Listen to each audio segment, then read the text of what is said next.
Guys, welcome back to F1 Hub, and it's time to review the 2024 Emilia Romagna Grand Prix.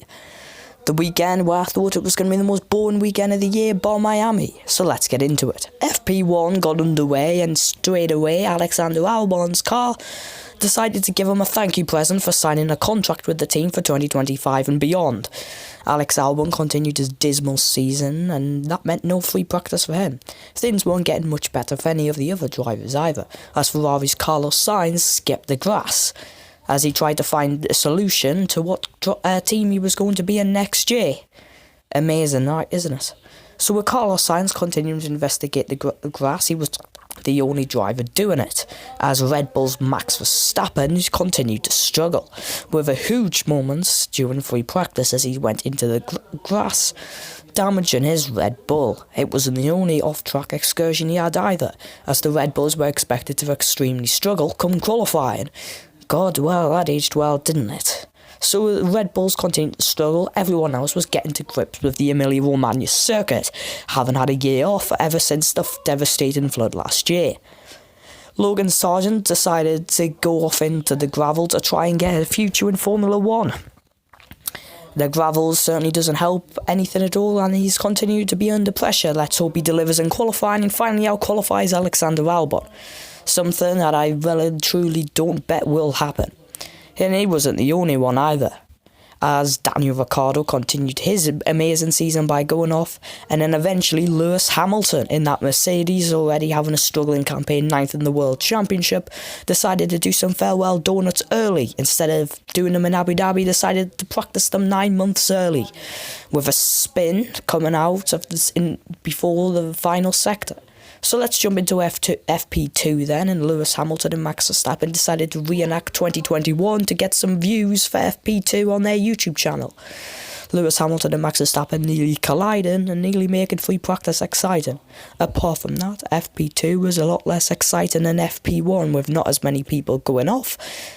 And at the end of the day, the Hamilton-Verstappen incident was probably the most dramatic. Meanwhile, Carlos Sainz continued to go off into the grass. His mediocre couple of races continued, as he seemed to be off the pace of his teammate Charles Leclerc, as he ended the session only 6th, while Charles Leclerc, who topped FP1, continued to top FP2. So then we headed into FP3 with hope. The same thing cannot be said for Fernando Alonso, who decided to smash into the barriers with a rare mistake, as it was put.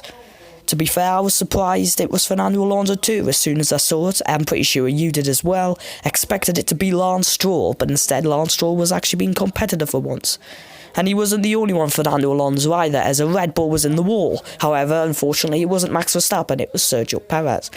And by the way, I take no means of offence to Max Verstappen, as I actually think he's a really, really good driver. But come on, let's just all admit, we want to see a championship fight in 2024, and this is only free practice. Sergio Perez's crash also comes at a time when he really needs to get a contract extension. I personally believe he will have it, but if you don't, please let me know in the comment section below. So let's get into qualifying, and once again, Fernando Alonso went off the road, really damaging his floor and abandoning his second flyer, which meant he was out in the first pole of qualifying for only the second time with Aston Martin, the other being the American Grand Prix last year. American Grand Prix, which one? The US Grand Prix, yeah, that's just a bad joke, along with Kevin Magnussen, who was also impeded. Then we skip to Q2, and guess who's out? Sergio Perez. Sounds so familiar to free practice 3, but Sergio Perez was only 11th, and he was out along with Ocon, Stroll, Albon and Pierre Gasly in the second part of qualifying. And Max Verstappen continued to top, and Yuki Tsunoda seemed as if he was going to be on for potentially a front row if he could keep up his amazing performances. Nah, that didn't happen, did it? No, at the end of the day, we didn't even get a battle for pole. I personally thought it was going to go the way of Charles Leclerc, except it didn't, and Max Verstappen beat Oscar Piastri, Lando Norris, Charles Leclerc, Sainz, Russell, Tsunoda, Hamilton, Ricciardo and Hülkenberg. However, Piastri then got a 3-place grid penalty, which put him 5th, and I personally believe that may have cost him a victory. Now, I don't know about you, but I expect this is going to be an amazing Grand Prix. So let's head into it. So it was lights out and away we go, and Max Verstappen got the start he needed, covering off Lando Norris, who got the initially better start but couldn't do anything wrong apart from pull alongside Max Verstappen. So then, when Max Verstappen pulls 1.6 in the opening 3 laps, game over then, isn't it? Yes, that aged pretty well as well, didn't it?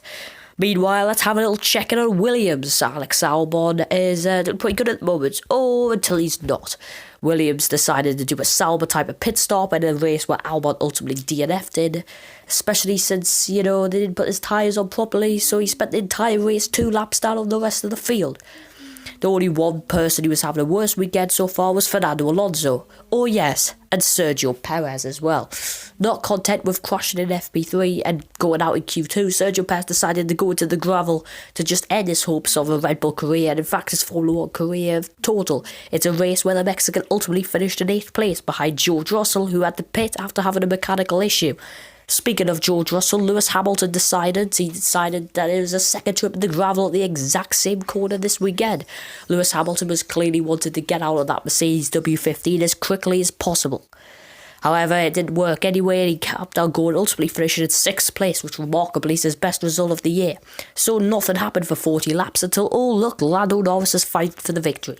Just like 2005 and 2006, Lando Norris was closing in on Max Verstappen for the win, however, couldn't get quite within a second. However, heading into the last lap, he was within a second, but just missed out on DRS. However, if Max Verstappen made one more mistake, he would lose. But you guessed right, and he didn't. And in the end of the day, Max Verstappen still won the Emilia Romagna Grand Prix, but only by 7/10. The fact that it was closer than it was at the beginning of lap 3 just shows how exciting this race was. To be honest with you, nothing happened in the middle of this race, and I don't really know where to put it so far this year. Is it better than Australia just because of the action at the end? Or not? Please let me know in the comment section below. So another race goes and Max Verstappen wins, and very shortly I'll be doing my preview for the 2024 Monaco Grand Prix. If you enjoyed this video, please like and subscribe and watch the Monaco Grand Prix preview, and I'll see you next time.